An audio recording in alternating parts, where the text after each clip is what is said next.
Madame, Monsieur, bonsoir. Mensonge, lobbying, pot de vin, bienvenue dans le merveilleux monde de Monsanto.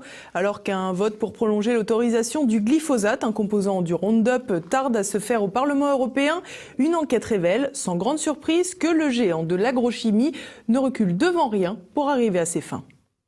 Monsanto Papers, acte 2. Traînée en justice aux États-Unis par de nombreuses victimes, la firme américaine à l'origine du puissant pesticide Roundup a été contrainte de révéler des documents confidentiels. Et c'est tout un système de corruption et de trafic d'influence qui éclate au grand jour. On connaissait les avis truqués sur le restaurant du coin, on connaît maintenant les faux avis scientifiques sur les produits de Monsanto. Problème, les conséquences sur votre santé sont un peu plus graves.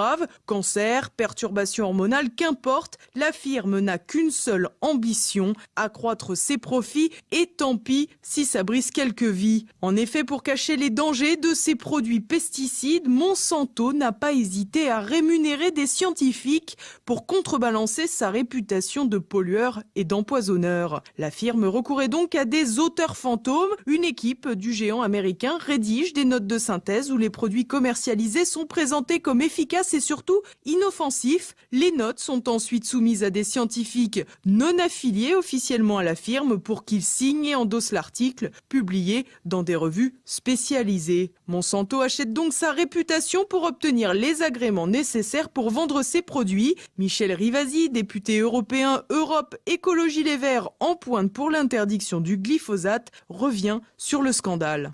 C'est une corruption généralisée au niveau de cette entreprise qui est Monsanto.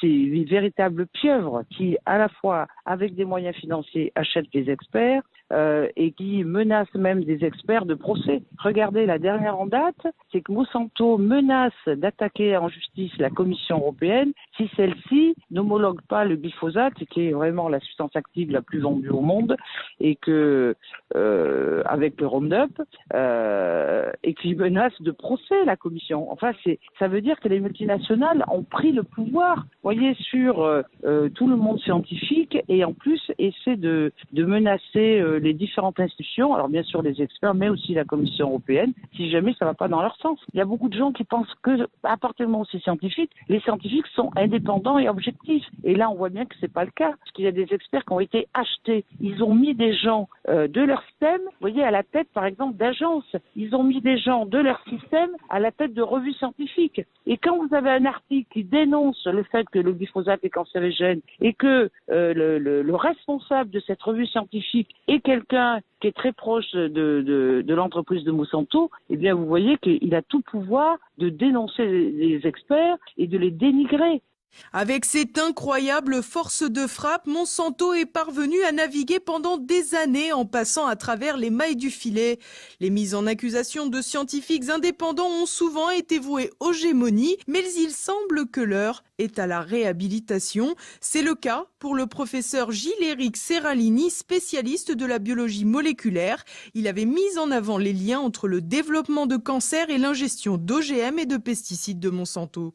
J'ai été à l'origine des Monsanto Papers en conseillant il y a plus d'un an 2 avocates américaines qui ont obtenu en Californie de la justice américaine la révélation de ce qu'avait fait Monsanto. Il y a en tout 18 dossiers sur moi. J'avais bien compris que les réactions de Monsanto étaient téléguidées à travers les agences et à travers un certain nombre de scientifiques compromis et que leurs arguments étaient tout à fait ridicules et semblaient malhonnêtes, en tout cas construits de toutes pièces en 24 heures quand nous avons publié notre énorme étude sur la toxicité de leurs produits. Donc je rappelle le Roundup et un OGM tolérant au Roundup, un maïs. Malheureusement, c'est quelque chose d'assez commun dans les agences sanitaires et dans le monde international de la science. On ne s'est pas encore rendu compte, mais ça va venir au cours des années qui viennent, que la compromission est tout aussi grande que dans les banques.